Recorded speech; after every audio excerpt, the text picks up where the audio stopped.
Namaste everyone.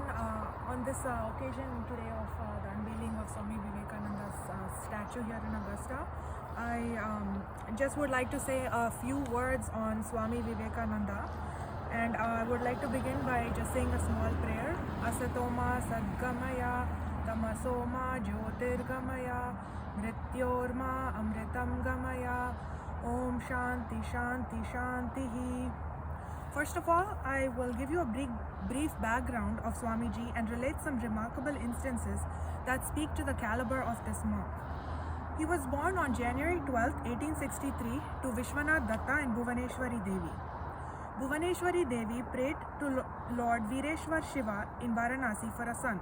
After many months, she had a vivid dream in which Lord Shiva himself took the form of a male child who was to be her son. In due course, a son was born to them. Narendranath, which was Swami Vivekananda's name as a child, was a vibrant child full of boundless energy. He excelled at anything he took up, be it sports, music, or even his studies. He had an incredible, almost photographic memory. He learnt about the Mahabharata, Ramayana, and about other gods and goddesses from his mother and his grandparents.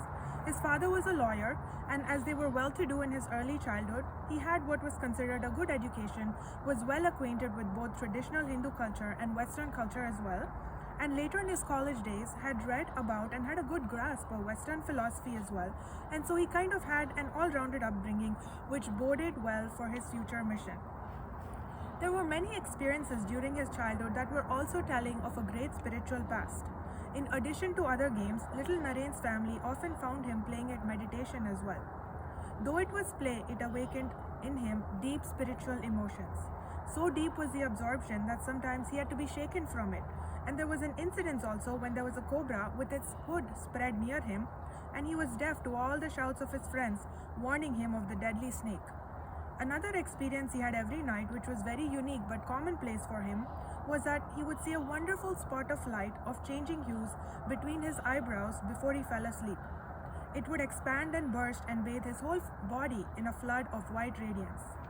Those who know about Swami Vivekananda also know about Sri Ramakrishna Paramahamsa, who was the resident priest at the Kali temple of Dakshineshwar and Swami Vivekananda's guru.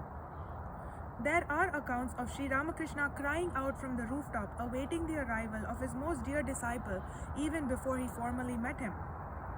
He also had a revelation during Samadhi where his mind had entered the transcendental realm, found 7 venerable sages seated in Samadhi, saw a portion of that luminous region condensed into the form of a divine child, who then went to one of the sages and asked him to come down to earth with him. When Sri Ramakrishna saw Naren, he recognized him to be that sage. And subsequent inquiry elicited from Sri Ramakrishna that the divine child was none other than himself. This is why Swami Vivekananda is also regarded as one of the Saptarishis. Ramakrishna also had 15 other direct disciples who played a very instrumental role, and I would be remiss not to mention at least all of their names. Swami Brahmananda, Swami Shivananda, Swami Premananda, Swami Yogananda, Swami Niranjananda, Swami Ramakrishnananda, Swami Sharadananda, Swami Turiyananda, Swami Adbhutananda, Swami Abhedananda, Swami Trigunaatitananda, Swami Advaitananda, Swami Subodhananda, Swami Akhandananda, and Swami Vijnanananda. Before Swamiji realized who he truly was, and although an adept at meditation right from his childhood, he did not accept anything without questioning and reasoning. He was eager to meet one who had seen God and asked many this question, but had not come across anyone that could give him a convincing answer until he met Sri Ramakrishna.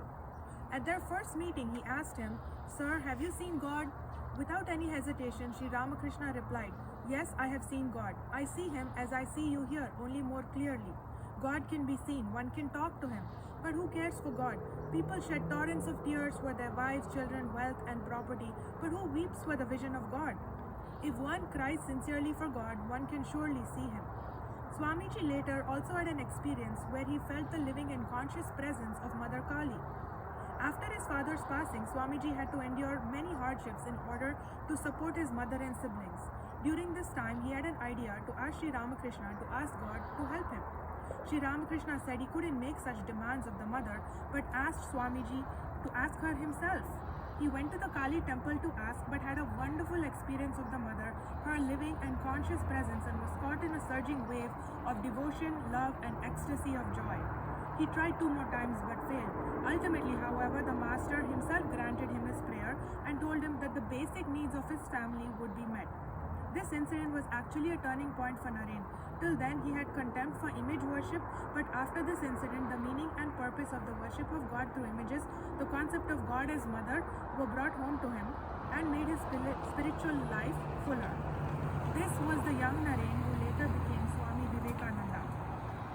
Swami Vivekananda roamed all of India for some time as a wandering monk and later made his way to America in 1893. He arrived at the end of July and ended up in Chicago. He was in a strange land with strange ways and did not know anyone.